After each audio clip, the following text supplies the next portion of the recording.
Hallo Elsie, hoe gaan dit vanaand? Hallo Chili, good evening. It is time, it is such time. Het is tyd vir my gewone weeklikse Q&A. Yeah, sorry folks, I didn't do it yesterday. I was otherwise engaged. But if you have any questions, please start posting it. Let's see how many questions we can answer in an hour. Let's see how many people we can help in an hour. Good evening, Ricardo. Nice to see you again. Okay. No, I don't want to invite the co-host. Hallo Smarties, goeiedag. Ons doen Q&A hier op 'n live basis. As jy enige vrae het, let's go. Izzy Zukile, good evening and welcome. Hello Smarties, how's it man? Mariam, hello en goeienaand and good evening. Any questions folks? Let it roll. Hello Wayne, how's it going? Hope you're all well. Bragg C.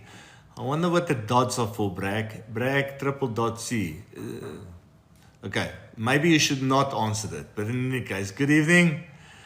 Uncle Baigo, good evening to you. And Jen, how's it? Hello. Any questions anybody has with regards to financial advice? Go for it. Kola Chetty, good evening. And welcome to tonight's session. I think people are finding it a bit confusing because normally we do this on a Tuesday night. Kelly, good evening. And goodbye, that was quick. TK, how's it? Welcome. Any questions? Go for it. Nico Vessels, goeienaand. Nathando, how's it? Oh, thank you, TK, for liking the live. I haven't done much yet, mate. Any guys. So folks, I can start talking a lot of nonsense. Well, not nonsense, but a lot of stuff about insurance. But it is always better if you ask questions, because then I talk about something that you actually want to hear about and not something that I just think of. Old Spice, good evening. I hope it means that you just like Old Spice and you're not as old as Old Spice. Shivers, how's it? Kurt, goeienaand. Dil, how's it? I'm 30 years old and I have 2.9 million pension fund and 1.9 million cash in the bank. What would you recommend? Dil, well, first of all, congratulations with the 2.9 million rand pension fund. I think that's a good thing. Obviously, that has to stay in the pension fund until you get to a retirement age, be that 55 or later. The 1.9 million rand in cash, mate, honestly, not a good place to have it. Interest is not great, and then after tax is taken into consideration, then you walk away with very little. So your money, basically, if you're lucky, keeps up with inflation, but that's about it. So what I would recommend is that you take that 1.9 million, you decide and you determine for yourself how much you need as a emergency fund. So if you don't have an emergency fund, you go and determine that. An emergency fund, if you really want to be very safe, 6 months worth of income, otherwise 3 months, that should be sufficient. And then take the difference and invest the difference into an endowment, a life investment. And the reason why I'm saying a life investment is because if your pension is already standing on 2.9 mil, you've already got 1.9 mil saved up, it is very possible that you are earning a very good income and you are in a tax bracket that is higher than 30%. So if you're in a tax bracket that's higher than 30%, that's why the endowment policy will then be substantially better for you than what a unit trust or something else would be.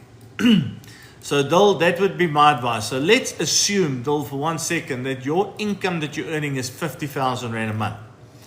Then 3 months of income would be 150,000 rand that you can put into an emergency fund, and the rest you can go and invest into an endowment, which can give you easily 9 or 10% return on investment after tax, the tax that takes place in the fund, of course. But there are funds that have a proven track record that's been delivering returns of 14 and 16% over periods of 7 years or longer. So that would even be better. So can you imagine, I see that you say your interest that you're earning is 7%, which means that after tax, you are most probably walking away with about 5%. So can you imagine how your capital will suddenly grow if you go from this bank investment that you have your 7% interest on, and you leave 200,000 Rand in the bank. The interest that you then earn is under the bracket, so you don't pay tax. The rest of the 1.7 million you put into one of these endowments, into a portfolio that gives you 10, 12 or 14% return. Can you imagine how much better you're going to be off then? So that is what I would say you should do. Just based on the figures that you've given me, I would say that that is the route that you should go.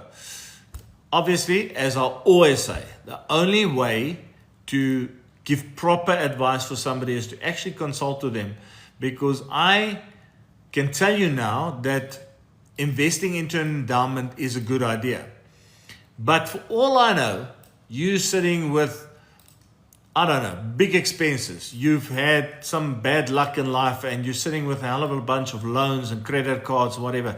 Then it might actually be better, even from an investing point of view, to first go and sort out that debt before you do the investment. Now, all of this has to be determined with planning. And all of this goes about the percentages, the interest rates. So, though very generic, basic advice, the endowment is the way to go for you with a portfolio there. But if you want to make 100% sure that you are going to make the right move, put it into the right portfolio, set up a consultation with a trusted financial advisor. In my profile is our website. You can contact me via email or via WhatsApp, and I will gladly sit down and have a chat with you. But yeah, if you don't want to make use of somebody like us, just find somebody that you can trust. Ask friends or somebody that are successful when it comes to investments or whatever to give you referrals. It's normally one of the best ways to get to somebody that is going to give you proper advice based on your situation, and not just going to chase a quick sale in order to make a quick buck. That's excluding 6-month income and 25k. Oh yeah, no. Okay, so if you've already got 6 months income saved up and 25k for rainy day, then take that full 1.9 mil and go invest it somewhere where it's going to do better for you. And because of your age, this is the important thing, because of your age, because you're 30 years old, you've got a long investment horizon. So you can really take a lot of risk. What people don't understand in terms of taking risk is, and if you take a very high risk investment, okay, thank you, Malif. If you take a very high risk investment, okay, and let's say the portfolio tells you the upside, meaning the potential growth we can get on this investment, is 50%. The downside, the potential loss we can take because of the way that it's structured, is minus 60%. That would be in year one. Those would be the two extremes. In year two, the upside will come down to maybe 45%, downside will come to minus 40%. And so it carries on. And the risk just gets smaller and smaller and smaller. That is the wonderful thing about investment. The longer you are investment, the smaller the risk becomes. So for somebody like yourself, endowment, absolutely fantastic in a very aggressive portfolio. But you're also the type of person that could go and look at some alternative investments and put some money into alternative investments where investment returns are or could even be higher. Won't put everything in there. A good structured portfolio where you make use of maybe 2 or 3 different investments might just be ideal for you. Okay, Dil, I hope that answers it, mate. Oh, well, Dil, that is fantastic. Sorry, folks. I know we're stuck on Dil at the moment, but Dil is sitting in a pretty sweet situation. Anybody that is his age earning 15k a month and that has already got 1.9 million in cash saved up over and above their pension fund is just doing fantastic. So congratulations, Dil. Even though you are in the wrong investment vehicle, you're already doing very well. So congratulations. Oh, yeah, and this is how it happens. Whoopsie, let's go down there. Okay, let's see. Hi boss, where are you situated? I am in Krugersdorp, legend. Krugersdorp in Gauteng, here in the Woesrand. That's where I'm situated. But I have advisors that works for me or that is part of my company. Maybe I should not say they work for me. They are part of our company. In Potchefstroom, Cape Town, and on the East Rand. So our company has a number of advisors basically all over South Africa. Natal, we still need a footprint in the Eastern Cape. But except for that, oh yeah, in the Free State, we need a footprint. But except for that, we can help you if you are in Gauteng or any of the other places that I mentioned. Well, I say any place that we mentioned, the fact of the matter is we actually deal with people right across South Africa and the world. I have quite a number of consultations with people that are actually international. We all do it via Google Meet and Teams meetings, and anything that needs to be signed can be done by email these days. Legend and consultation fee. I do charge a consultation fee of 1,000 Rand for the first consultation, but that's the only consultation fee I ask. After that, any further fees or commission or whatever is disclosed or negotiated with the client. Okay? My advisors, they do not charge a consultation fee at the moment, purely because I'm the one that puts in the hard work and has to do the social media and has to sort out some everything. So when I pass it on to them, they will also consult with you. They work under my wing, and therefore I am responsible to check that the planning that they do is right, etc., etc.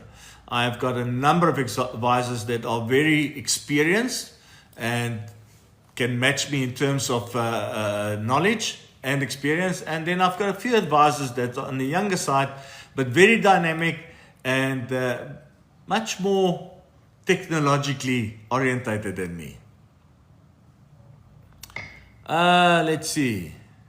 What do they say? Thank you. Pleasure, man.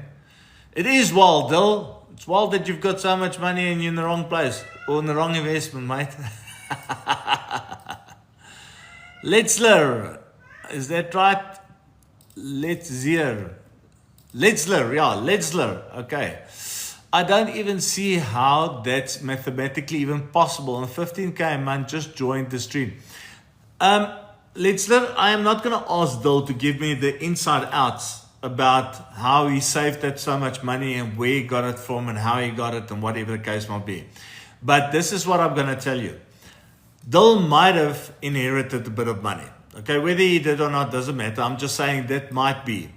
Dil might have had parents that actually did investments for him that he never used when he finished school and that he just could continue with it. Anybody that started at an early age, and when I say started at an early age, I started when I was 12 years old, who started at the early age and started working at that age already for their own pocket money and was disciplined enough to save the money, would easily be there. So don't diss it, mate. I promise you it is not that impossible for anybody to generate that amount of capital. It's all about the discipline and how little you can get along with as monthly expenses. Let me just think quickly here. 10 times 12 is 120 times 10,000. 10 times 12. Am I right in saying that, folks? Is my mathematics leaving me in the lurch at the moment? 12 times 10 times. Okay, 12 times 10 times 10,000 Rand. So if you saved for 10 years, every month 10,000 Rand, that means that you've saved out of your own pocket 1.2 million Rand. That does not even take into consideration the growth that you would have earned. So it's not impossible. And I promise you, I have come across a number of clients in my life that actually, they started too late in life in terms of making provision for retirement. When you sit down with a 40 or 45-year-old person who has not started making any provision, that person is normally in a position that whatever they generate as an income, where they would have had to start saving 15% of their income from the age of 25.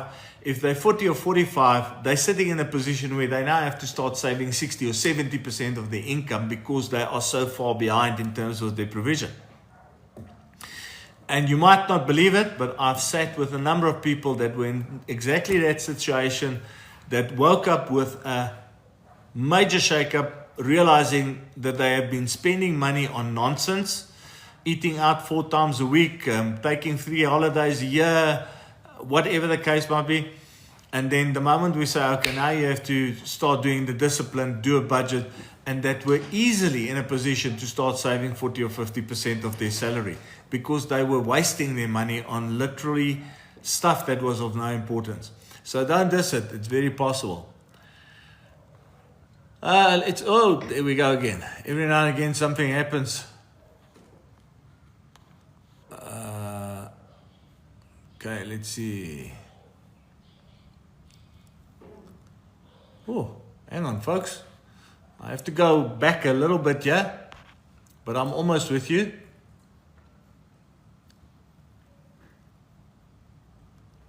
There we go. Dole just said to us he's got a property as well and he's getting a rental income, so he's saving that as well. Well done, Dole. The end goal, Letzler, for me, I know people look at the end goal as retirement. I want to retire as early as possible, whatever the case might be. But for me, I think the end goal is that you want to buy time. And when I say you want to buy time, if you save enough money and you've got enough capital to do what you want when you want, that would be the end goal. I know people that are 65, 70 years old, still working, but they could have literally retired when they were 45. But the end goal is you want to be in that financial situation that you have so much peace of mind to know I can do what I want when I want. But I don't have to go and spend my money on nonsense just for the sake of doing it. So that would be my thing, is to say the end goal should not be an age. It should not be a capital amount. It should be, I want to be able to buy time. I want to be able to say, listen, yeah, if I want to, I'm going to take 6 holidays this year. It's going to add up to 3 months. My company only gives me 1 month. The other 2 months I'm taking leave without pay. That's what you want to do. That is what I believe is the end goal. Munir, who is an income fund for? Post-retirement individuals. So Munir, income fund is for anybody that wants to be invested conservatively. So if you are a person that really don't want to take any risks, you want to play it safe with your money, then income fund is the ideal type of investment. Income fund is also ideal for pensioners who has money invested and wishes to draw a monthly income. Plain or simple reason, there's technical differences between capital growth portfolios and income portfolios such as this. Capital growth portfolio pursues capital growth, where an income portfolio pursues dividend declarations. But that's what an income fund is for. Anybody that wishes to invest conservatively, anybody that wishes to draw an income and wants to, once again, make sure that their capital is safe. That's what an income plan is for. It is the ideal vehicle to use when you are planning for somebody and they have to have an income on the one side, but also capital growth, to then go and take that money and say, okay, well, how much do we have to put into this income fund to give you the income that you need, and how much can you pursue capital growth with? And then to say, okay, we need to do a 70-30 split. So 30% is going into the income portfolio, 70% is going to the capital portfolio. I'm drawing income just from the income portfolio from the income fund until I've exhausted it. And once I get there, then I will take more money from the capital portfolio to either put it into an income fund again, or I'll just start drawing an income on that side. So it's a wonderful fund to use when you are doing planning on your investments, especially with income. Matux, what about Pretoria? Mate, I see a lot of people in Pretoria. I honestly do. Although these days, I get so many requests for appointments that I prefer it that people come and see me in my offices in Krugersdorp, or alternatively to do a Google or a Teams meeting. I do go to Pretoria because I've got clients that I have to see in person, and if my time allows it, then I will see anybody anywhere, like I said, depending on time and travel restrictions. Let's say, do you want to retire early? I suppose you're asking me. Actually, not. I do not want to retire early because I have seen people retire early, and if they don't have something to keep themselves busy with, they start dying a slow death because they sit at home and they do nothing and they become old before their time. They lose interest in life. They have no hobbies. So personally, I would want to work for as long as possible. Yes, I would like to slow down at some stage. I really do enjoy playing golf, and at this stage I play golf on a Saturday. But I would really enjoy it if I can actually start playing golf twice a week, and maybe play on a Wednesday and a Saturday. And at some point, I think I would like to only go in on a Monday at, say, 12 o'clock to the office and spend the Monday morning relaxing after the weekend. So I would like to slow down, but I definitely don't want to stop. I think the only time that I will actually stop doing what I'm doing, because I really enjoy what I'm doing, is if I feel I am just too old, I can't do it anymore, or I really don't have energy anymore. But except for that, I'm going to go as long as I can, let's say. Young Financial Advisor says, is it possible to take your savings, endowment savings, to an RA, and how? Yes, it is, but it is not a good idea to do that. And the reason why I'm saying that is, remember, when it comes to retirement annuities, you've only got a certain percentage of your gross income that you can deduct for rebates at the end of the year. Okay? So let's use a scenario. Let's say you've got a savings or an endowment of 100,000 Rand. You want to move it into a retirement annuity. But you can only contribute 40,000 Rand to a retirement annuity per year. So now you're taking money that is basically after tax money, especially if it comes out of endowment because it's already been taxed in the endowment. You put it into a retirement annuity where you are now bound by Regulation 28, saying that you can only have 75% in equities.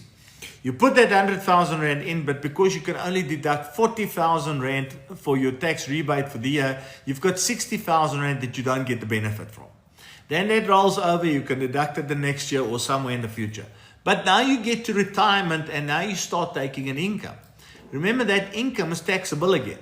So you've just taken after-tax money, you've put it into a tax-friendly vehicle, but a tax-friendly vehicle that causes you tax in retirement. So no, I won't do that. If I were you, if I've got savings, I'll put it into an endowment, or I might even make use of a unit trust. But I won't put that into an RA.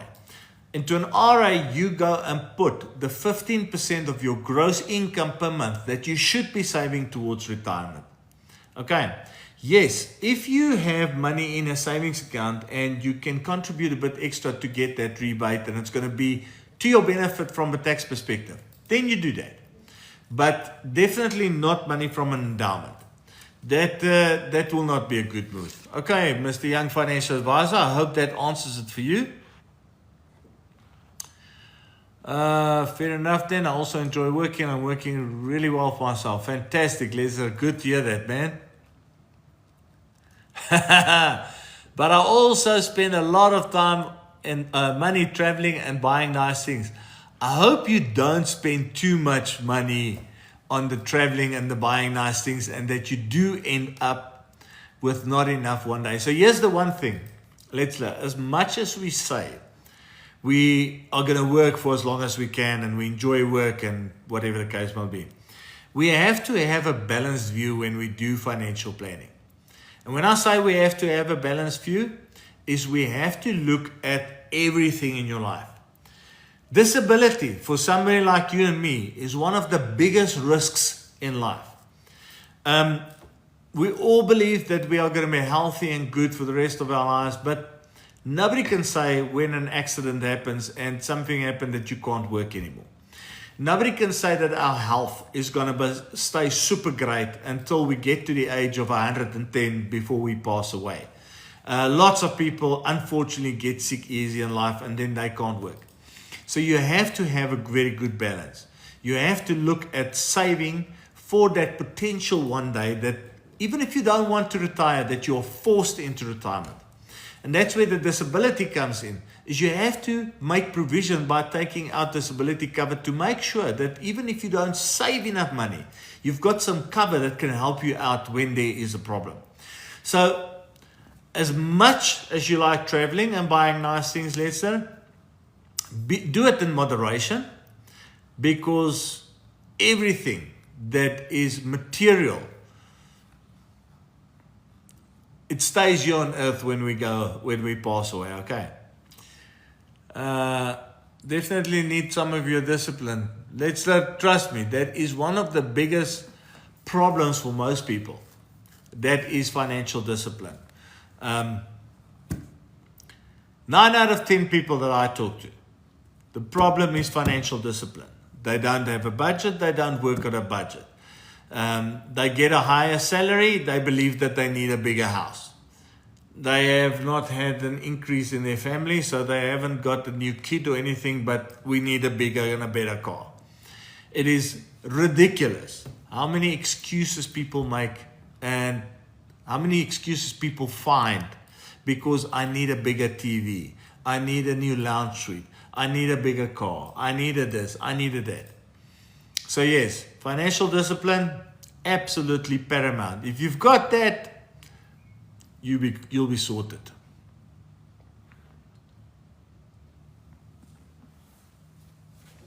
Yes, indeed. Legend says 40 years service, same company, 11 months to go to pension. That's why I asked. You look honest. Legend, well, thank you very much. I really appreciate it. Actually did a little bit of what do you call it? We did a little bit of a book analysis the other day. And in my career, I have seen, serviced, and done provision planning for more than 1,800 people.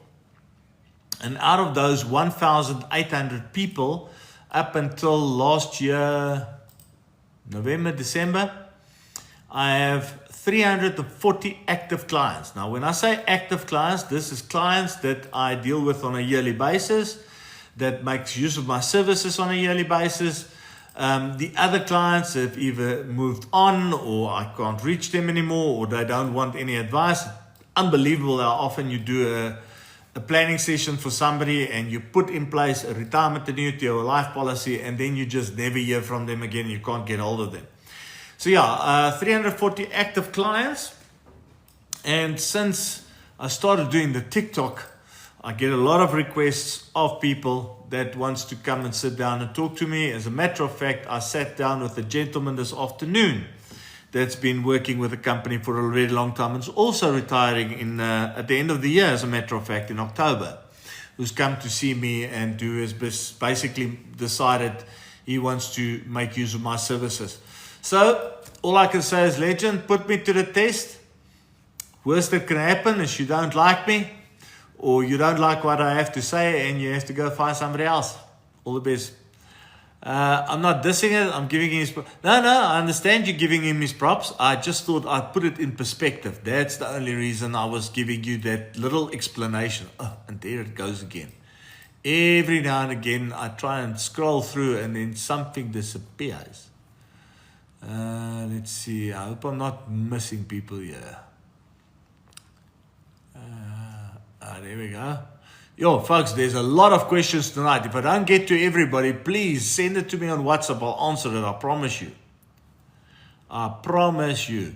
But I see there's a lot of questions tonight. It's fantastic. I love it. What income range do you look for clients? Like, what's your speciality? Let's say I don't have an income range. I must be honest with you, I don't like to work on an income range, because then it looks like I'm looking down on people that are earning under a certain income bracket. Okay? Or it looks like I'm scared to work with somebody that earns above a certain bracket. What I look for is clients that are really serious about their future, that are serious about their goals, that are serious about their planning, and that is willing to listen to advice. It's unbelievable as well how often you get a client and you do planning for them and you give them feedback and you show them, and then they start telling you what must be done. And I really don't like to talk or work with a client like that, because if you know what you want to do, then why do you need me in any case? So no, I don't really look at income brackets. For me, it's a question of, is the client really serious?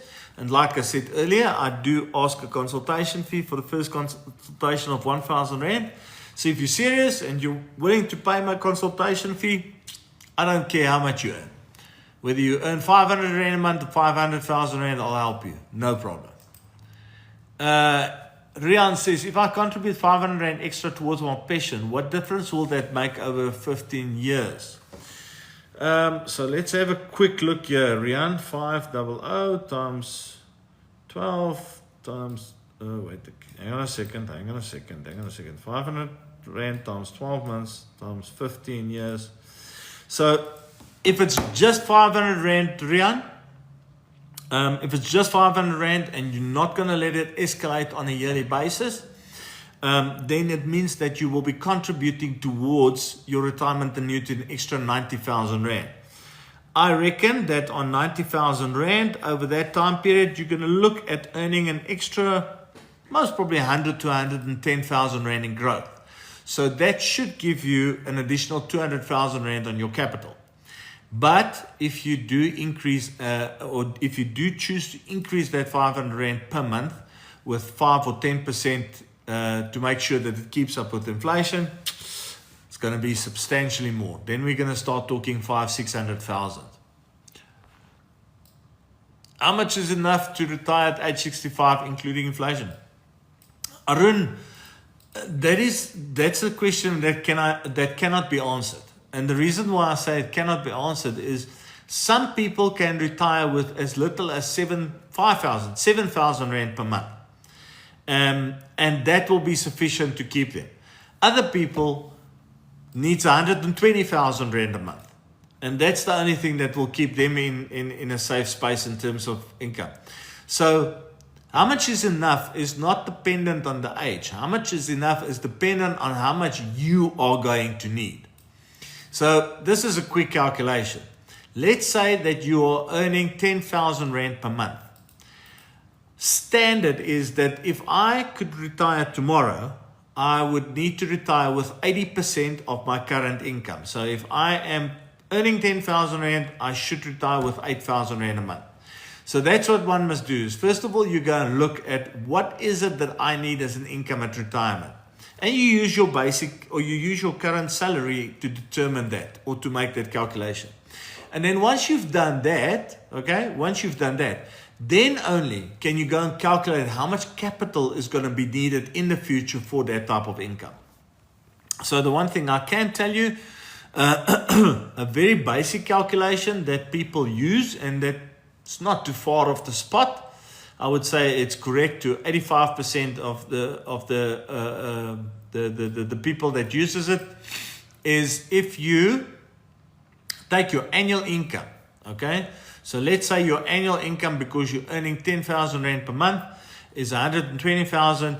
You multiply that by 14, and that will give you a good guideline as to how much capital will be enough to give you an income. Hope that helps, Arun. Dol, I've had the investment since 18 with Alexander Forbes. Father always said, oh man, I dig your father, Dol, telling you to put away 33%.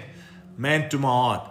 You know what they say is that when people are earning an income, you should be able to pay for your life expectancies, for your lifestyle, with 50% of your income and put away the other 50%. And there's a lot of very, very, very rich people, multimillionaires, that works by that principle. And they've got millions and billions saved up because they live on 50% of what they earn. There's a lot of people that are very wealthy because they live by that motto. If you can do that, you will never have a problem. Good evening, Shra. Let's see who was next year. Oh, hoe kan ek 5,000 rand vermeerder? Jason. Jason, dit hang af, maat. R5,000 kan 'n mens gaan sit op aandele deur op jou bank se aandele app te gaan aandele koop. Jy kan R5,000 gaan sit in 'n tax-free plan, jy kan 'n uitkeerpolis gaan sit, jy kan daar's 'n klomp beleggings, maar dit gaan tyd vat. R5,000 is bietjie min, so dit gaan tyd vat voordat dit gaan vermeerder. Maar jy kan R5,000 vat en ek dink hierdie is die beter ding. Is jy kan R5,000 vat en jy kan gaan kyk om vir jouself self-improvement te doen.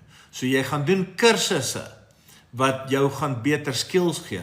Of jy gaan koop vir jou boeke wat jou gaan help om beter skills te hê, te leer oor selfdissipline, te leer oor goal setting, te leer oor hoe om jou doelwitte te bereik, te leer oor hoe om besigheid te begin.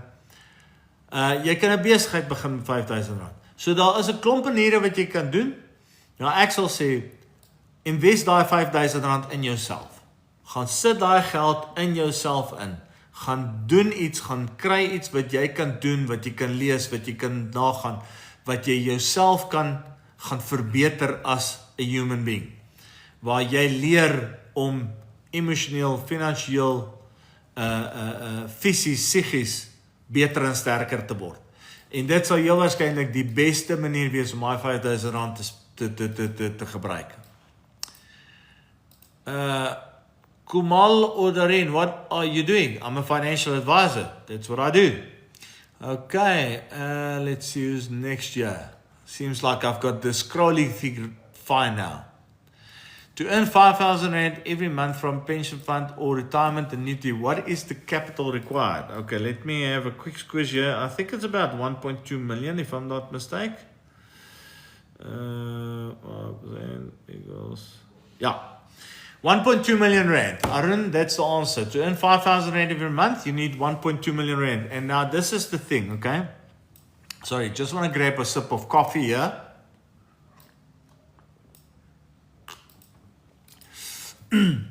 So this is the thing, Arun. When I say 1.2 million rand, oh, sorry.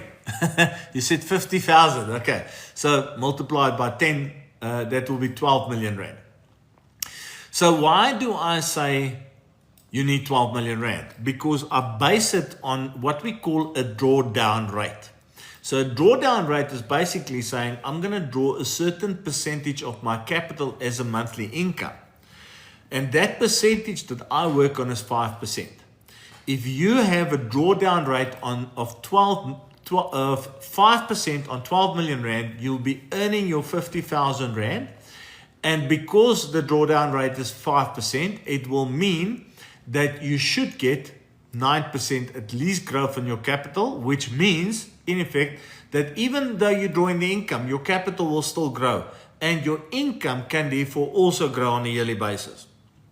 So I use 5% as a benchmark to give people an idea of what they need in terms of capital and income, etc.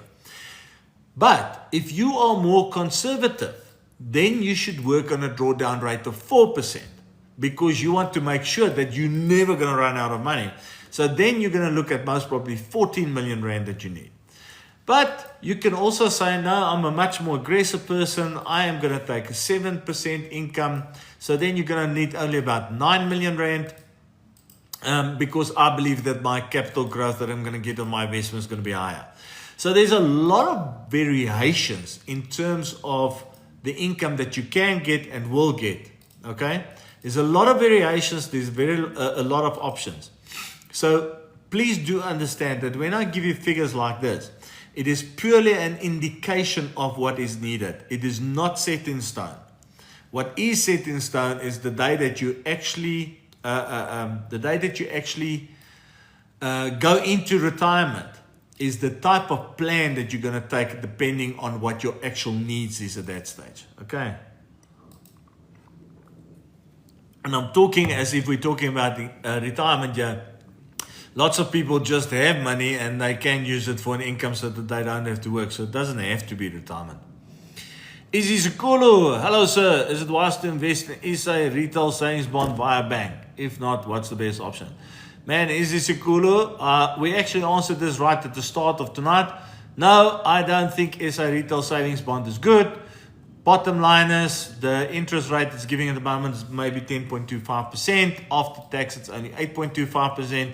So no, I don't think it's a good idea. I recommend that you look at unit trust or endowments, and which one you're going to choose will depend on what your tax rate is. You can do much better with a portfolio than what you can do with a retail savings fund. I'm 110% sure of that. Okay, what is next here? Hold on.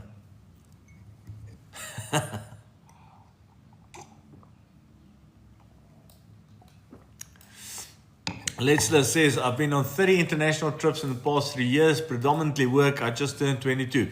Now you see, Letzler, that's nice traveling because the work is paying for it. But promise you, China, it's not going to last long. At some time, travel becomes as much of a burden and as boring as anything else. So enjoy it while you can, mate. Enjoy it while you can. And do enjoy a bit of a stroll around in the country where you are when you are there. Arun says biggest disease is inflation of excuse called excuses. Good, well done there, Arun. I agree with you. Inflation is one of the biggest diseases. And unfortunately, that is what has happened in the world. I don't think we can get away from it unless we get some real brainiac that can come up with a plan for inflation to be stopped right across the world. Conrad says, what platform do you use for planning? Well, Conrad, I actually use a number of different platforms. I don't only have one platform. I use a product called Xplan through 2 different companies. I use a number of bond calculators when I have to do planning with regards to that. I have a number of loan calculators. So there's actually a number of them. There's not just 1 or 2. And it's different companies that provides the stuff. Rix, does different brokers charge different fees? Rix, yes. When it comes to investments, different brokers do charge different fees. And the thing is, if you take out life policies, okay, where you take out life cover, disability cover, income replacement, such as that, there's a set standard commission. You can negotiate that commission with the advisor. So you can say to an advisor, listen, let's see if you cut your commission by 50%, if I can get my premium to be a bit lower. Okay. But normally people don't really worry about the cost on a life policy or any commission that the advisor earns. It's just the way it is. When it comes to investments, though, everybody wants to have the lowest possible fees, best possible rate of return. So, different investments, different commission brackets. Endowments and unit trust, an advisor can take anything between 0% and 3.5% as an upfront commission on the investment, and then an ongoing advice fee of between 0% and 1%. 1%. So you can go and negotiate with your advisor and say, listen, yeah, but I do not want to pay you 3.5%. I think it's ridiculous. It's too much. And then you can actually negotiate with him to take less. Then you've got living annuities and income plans. On that, the upfront fee is 1.7%, which you can also negotiate. There's no ongoing fee on life annuities where there's guarantees, but there is on a living annuity, once again, a 1% ongoing fee that can be charged. So what your broker is going to charge you is basically what you are going to allow him to charge you. And this is the thing, I have seen it so many times, is that clients always want to negotiate fees until you actually sit down with the broker and you get value for your money.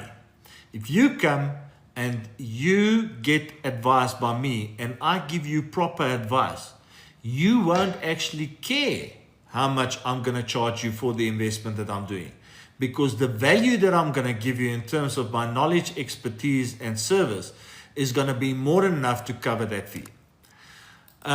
So I hope that answers you, Rix, but just so that everybody knows that if you come and talk to me and you want to make sure, I have a standard set fee of 1% upfront and 0.5% as my ongoing fee. And yes, I'm willing to negotiate it, but you're going to have to really put a lot of money on the table for me to renegotiate it, because there's a lot of work that I put in, and there's a lot of risk that I take when I do an investment for a client, because it is so easy these days with the FSCA laws and legislation, whatever, for clients to go and lay complaints against advisors and then for them to defend themselves. It is a high risk advice process that we follow, and any product that we give is high risk. So I do not feel that it's unfair that advisors charge what they charge. And you'll find that most probably, or most of the time, the guy that's going to try and charge you 3.5% is the guy that is a bit battling. Okay? So Rick, now I've given you some of the industry secrets as well. Don't tell anybody. Kindness journey. I'm using Signified, very diversified and fees are low. Signified is a good company. They've got good portfolios. I agree with you. And as much as they are diversified and they have low fees, it is as it is with any other company. There are certain of their portfolios that will not stack up against portfolios of other companies. And there's certain of their portfolios which fees will be more expensive than other companies. Problem is with regards to fees on portfolios is that people hear that the fee that this company charges, the management fee is 1.8%. And they go, yes, they are so expensive. But it depends on the portfolio that you're going to make use of in your investment. If you make use of an equity portfolio, the fee is going to be substantially higher than what it's going to be for a money market portfolio. And the reason why is on the equity portfolio, you've got a big team of people that actively manages your portfolio, that is doing analysis on a daily basis, that sits in on management meetings of companies, that has to buy and sell the stocks, and that has to perform at a very high level. They have to give you a high rate of return. So the fee on that fund is substantially higher. But on a money market fund, the fee is going to be 0.4%. Why? Because the portfolio manager doesn't have to do anything. He goes and he puts the money into basically a bank savings account that's going to give you money market rates. There's nothing to be done. So fees are very much determined by the type of investment you're going to take and the portfolio that you will be investing into.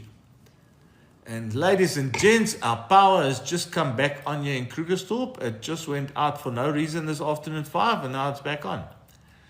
Rian, great stuff. Ek sien uit daarna om met jou te ontmoet, meneer. Arun, pleasure Arun, anytime mate. Any more questions, you're welcome to pop them to me on WhatsApp or even on the email on my website, okay? Can you explain the 4% retirement rule? Do you increase the percentage every year depending on the need? Okay, so kindness, basically the 4% retirement rule is your economists will say that if you're going to take a living annuity from your retirement funding, you must not take more than 4% as an income. That is the drawdown that we talked about earlier. I've got 100,000 Rand in my pension fund, and they will say, okay, only take 4%. So only take 4,000 Rand as an income from this 100,000 Rand, because you are going to have 96,000 Rand after the 4,000 Rand that you've taken. That 96,000 Rand must grow back, but not to 100%. We must try and grow that back to 105 or 106 or 110,000 Rand. So that your 4%, when you get 4% next year, it's not 4,000 Rand, but it's 4,400 Rand, so that your income keeps up with inflation.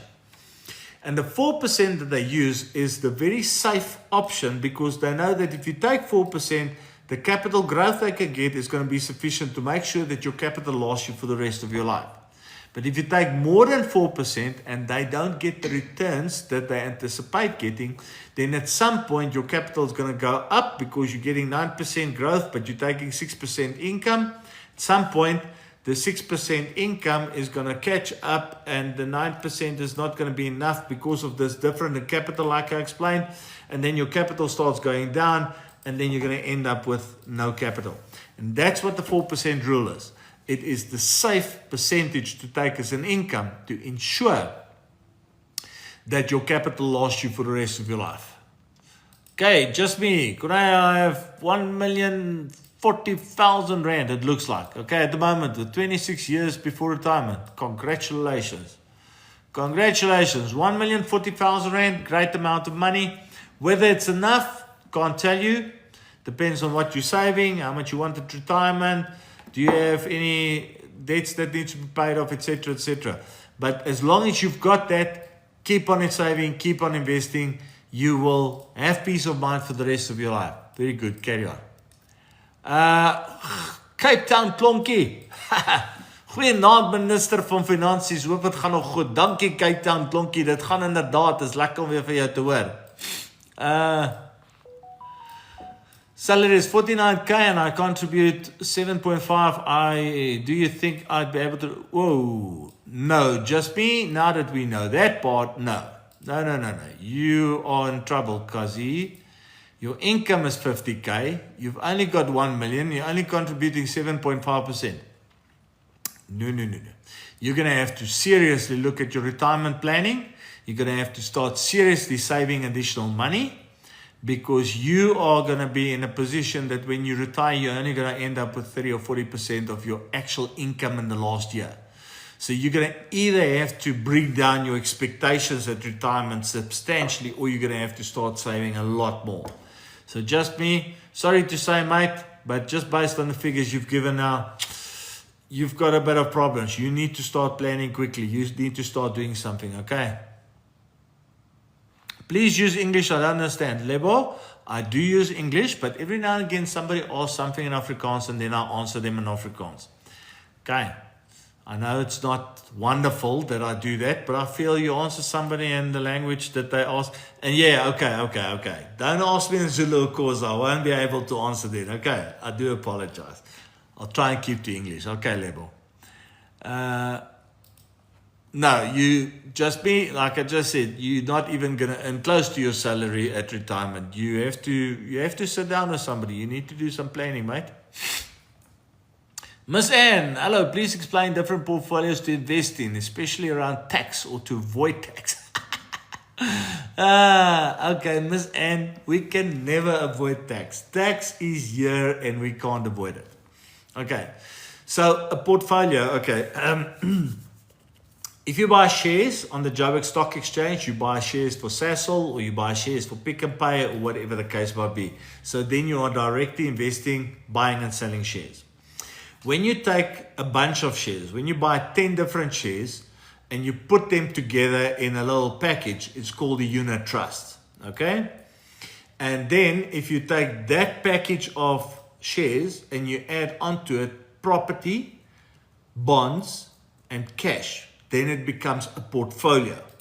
So you can either invest in unit trust or you can invest in portfolios, either an endowment with portfolios or unit trust.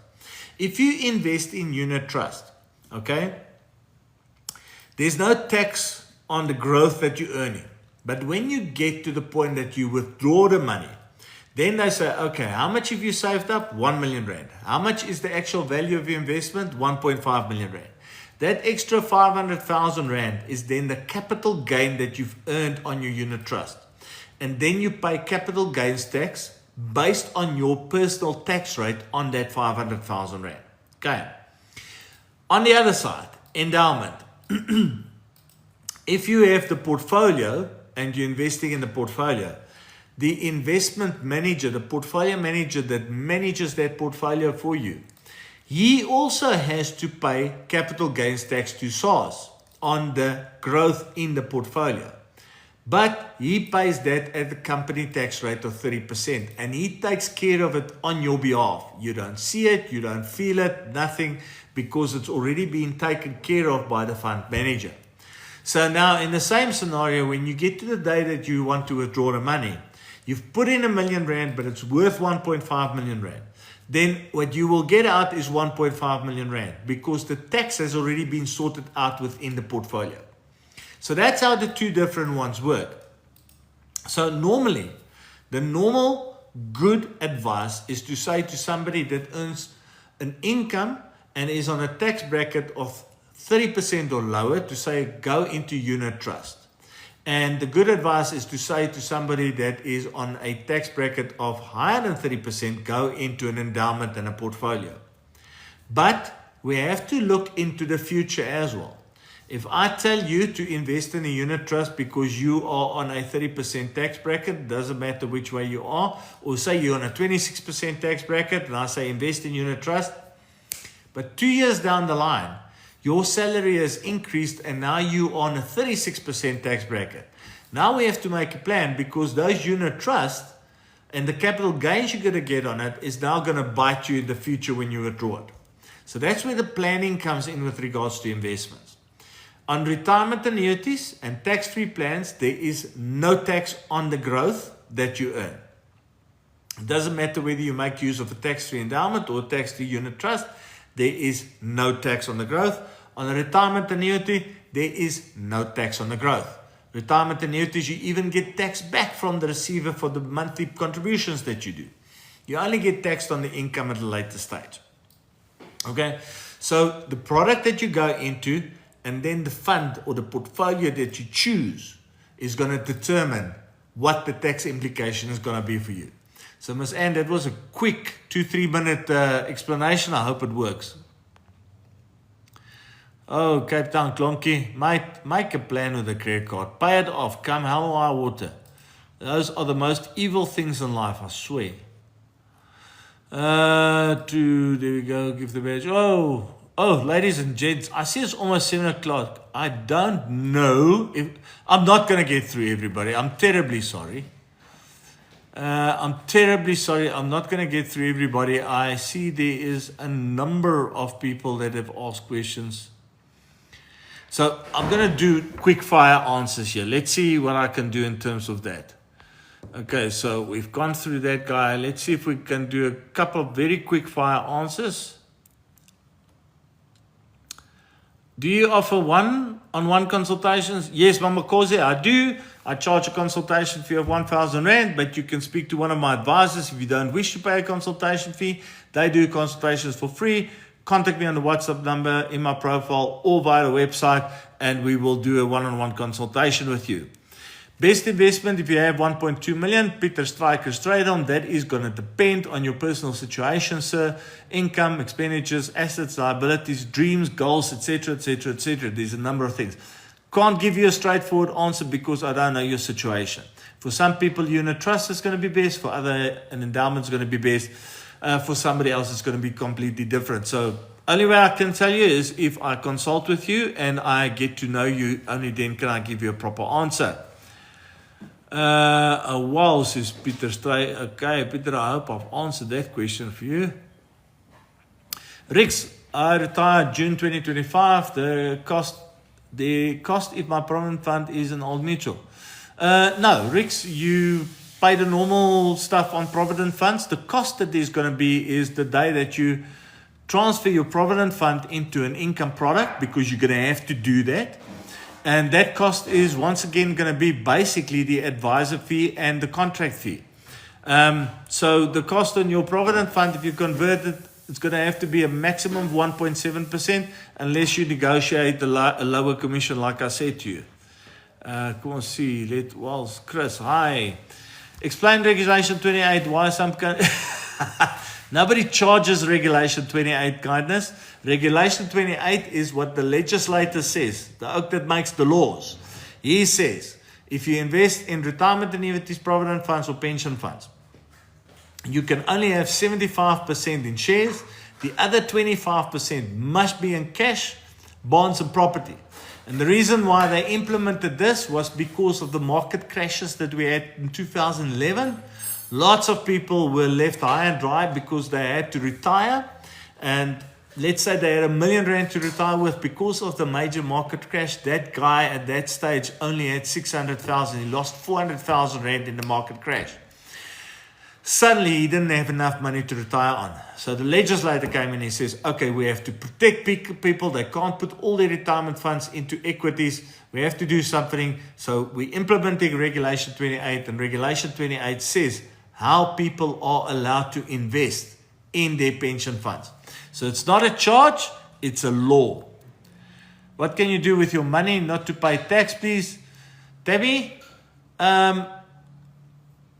put it under your mattress. That's basically it. Don't worry about paying tax, folks. Don't worry about paying tax. Tax is there. Just learn how to deal with tax. If you get good planning, you will have good tax structures. And to be honest with you, if you earn, or if you, what's the word? If you work yourself up in life, you will get to a point where you're earning an income where it doesn't matter how much tax is anymore. So tax is here. We're all going to pay it. Don't worry about the tax. What you have to worry about is good planning. And if you do good planning, you can reduce the tax and you can get good growth. And it won't influence you. But if you're going to put it under your mattress just because you don't want to pay tax, you're going to be worse off than the person that actually pays tax. Tammy, don't worry about tax. Casper, ek is in Kreersdorp in Gauteng. Welkom to kom hallo sê. If I resign now, will I get my money? Is under 500k. Chris, if you resign now, you can withdraw your money, but you're going to be heavily taxed. It is, so many people do it. They resign, take the pension provident fund money, go and spend it on whatever, and then they never catch up. For you to catch up on that, you're going to have to save big premiums monthly. Don't do it. Don't do it. Don't resign just to get the money. And if you do resign, move it to a preservation fund. Don't take the money, man. I promise you, it's one of the stupidest things that people keep on doing. Don't do it. Do you have a discovery consultant that takes care of you? Yes, Lisa the Brain, I do actually have a discovery consultant that takes care of us. Tammy, what can you do with extra money not to pay tax? Please, Tammy, I think I've answered that one. You should stop worrying about tax, Tammy. Stop worrying about tax, man. Just me. Let's see, babes. Dan, pensioen oorbetaal na Sanlam, word 55, maar werk toch. Is lewens aan die tyd die beste opsie. Babes, before I get warned again that I must keep to English, I'm going to answer you in English because some people do not understand, which I appreciate. So, pension is being paid over to Sanlam. You are getting to the age of 55, but you're still working. Is a life annuity best option? While you are working, you don't have to worry about whether it's a life annuity or living annuity, what is going to be best. Because you're not drawing an income yet. Your pension is still lying there, you're still contributing to it, and that's what you should concentrate on, is building up that pension.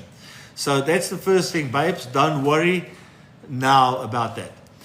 The only time you can decide what is going to be the best, whether it's going to be a living annuity or a life annuity, is going to be when you get to retirement.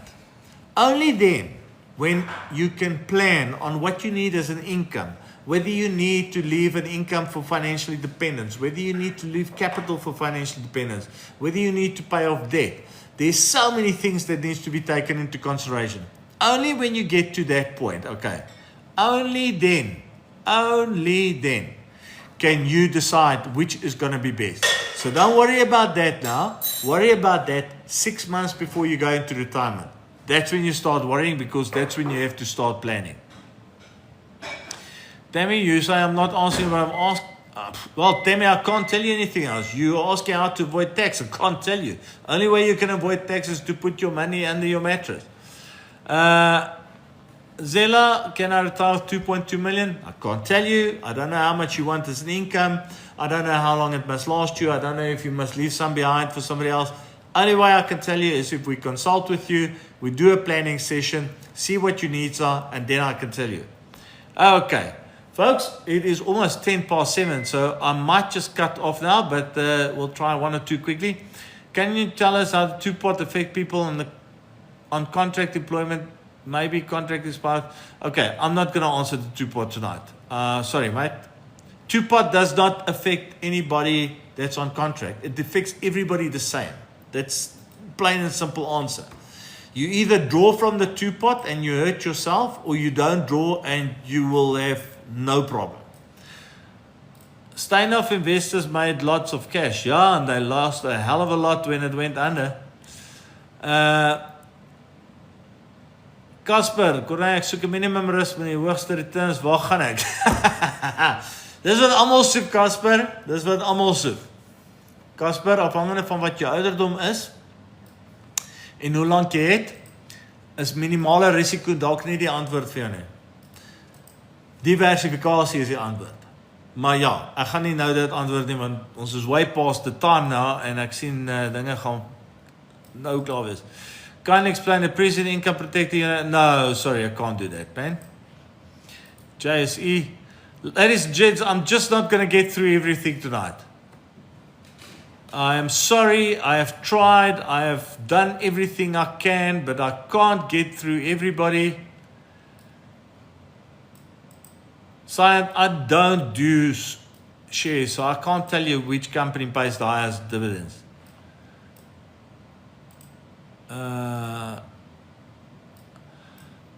The neophyte, yes. I do estate retire planning for 30-year-olds, by all means. The sooner you do it, the better. Okay. Can one do own portfolio? Kindness, I'm sure you can, but you got to battle. Pay the advisor his fee. There's a reason.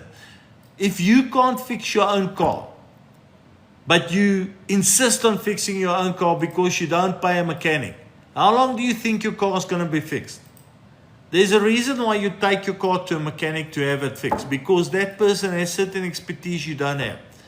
So if you are willing to take your car to somebody to fix it for you and make sure that it's roadworthy, why the hell would you want to do it yourself?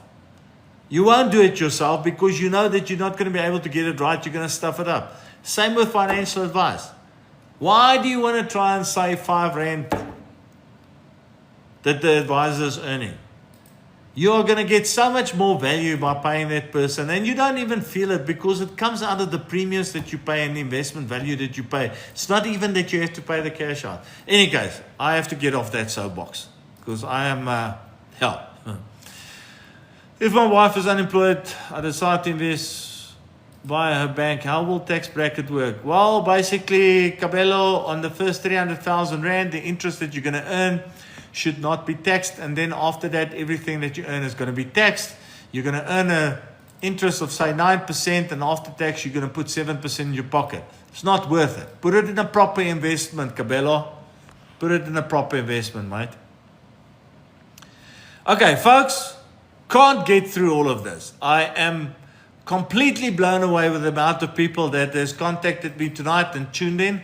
I reckon we should do this on a Wednesday night more often.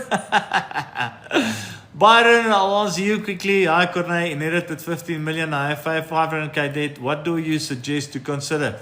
Byron, I suggest you make an appointment with me. Come and sit down with me. And I have a couple of specialists, and we do some international investments for you. Because that, I believe, is what is going to be best for you, with a few other things. But Byron, contact me, set up the appointment. I'll tell you what we can do. 15 million Rand to invest, it is not something I can tell you in 5 minutes, mate. It takes a bit of work. No, nobody thinks it does, but it takes a bit of work. Tot says, babes, average return on high risk, 2 investment portfolios I use at the moment is giving 14 and 16% on average. So that is the average interest, and it's not interest, it's growth. That's the average growth we are getting on 2 specific portfolios. We have been getting it on the one portfolio for 21 years and the other one for 7 years. So you want to know about it, you contact me. Okay. Info, when is your next live? Gabo, I'll have to decide. Either next week, Tuesday or Wednesday. I've always done it on Tuesdays, but it seems like Wednesday might be better. Ladies and gents, have a wonderful evening. We are way over time. My jawbone is finished from all the talking. Have a great time, and we chat again soon. All the best. Bye-bye.